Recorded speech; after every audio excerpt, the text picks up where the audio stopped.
Hello दोस्तों, भूतों की कहानियाँ यूट्यूब चैनल में आप सभी का स्वागत है।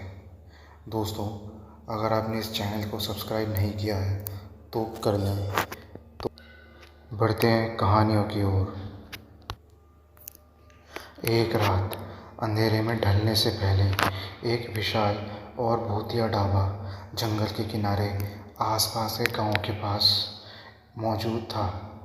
इस ढाबे की कहानी उसके आसपास के लोगों के बीच गूंजती रहती थी, क्योंकि वहाँ कई लोगों की गायबियों की अज्ञात रहस्यमय मौत हो चुकी थी। एक रात तीन दोस्त अर्जुन, विक्रम और राजू एक जंगली सफ़र के दौरान रास्ते में ढाबे पर रुके। अब तक के डरावने किस्सों के बावजूद उन्होंने इस ढाबे में खाना खाने का निर्णय किया। जब वे ढाबे के अंदर पहुंचे तो उन्हें वहां कोई अनोखा माहौल महसूस हुआ। ढाबे में वातावरण अत्यधिक चीर-फाड़ के था, जैसे कोई बुरे सपने का वास्तव में हो गया हो। विक्रम ने उसकी मांग की और भयंकर काले और नज़रों वाले बर्तनों में खाना मंगवाया। अर्जुन ने उस बर्तन की ओर देखा और उसकी आंखों में डर छा गया। रात का समय बढ़ता ही जा रहा था और ढाबे का माहौल और भी डरावना हो रहा था।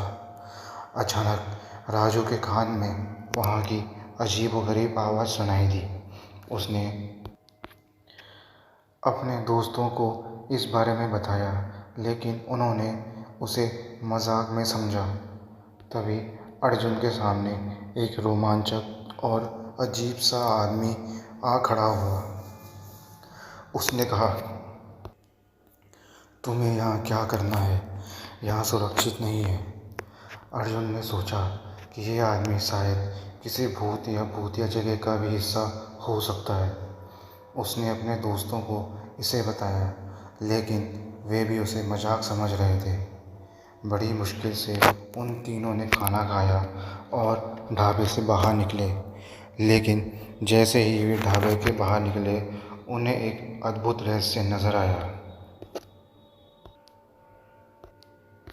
वे देखते ही रह गए और उन्होंने देखा कि वो अजीब व्यक्ति अब भी ढाबे के अंदर था, लेकिन उसकी रूपरेखा बदल चुकी थी।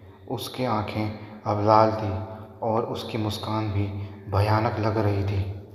उन तीनों ने भगदड़ में ढाबे की ओर दौड़ लगाई, लेकिन जैसे ही वो सभी ढाबे के पास पहुंचे तो उन्होंने देखा कि ढाबा गायब हो गया है। उन तीनों ने जल्दी से अपने कार में बैठकर जंगल के साथ लौटने का निर्णय किया। वे रात के अंधेरे में रास्ते पर निकले, लेकिन उन्हें अब भी डर का एहसास हो रहा था। जब वे अपनी गाड़ी से बाहर निकले तो उन्होंने देखा कि उस अजीब से दिखने वाले इंसान की आवाज़ उन लोगों को सुनाई दे रही है। तुम सबको ढाबे में आने से पहले चेतावनी दी थी, लेकिन तुमने मेरी बात नहीं मानी। अब तुम्हें मुआवजा तो चुकाना ही पड़ेगा। और उसकी आवाज़ आखिरी में गायब हो गई। तीनों दोस्तों ने एक दूसरे को देखा और दिन के प्रकाश में डर की तस्वीर देखी। वे कभी भी उस जंगली सफ़र के बारे में बात नहीं करते, लेकिन उनके दिल में उस रात की यादें हमेशा के लिए बस गई।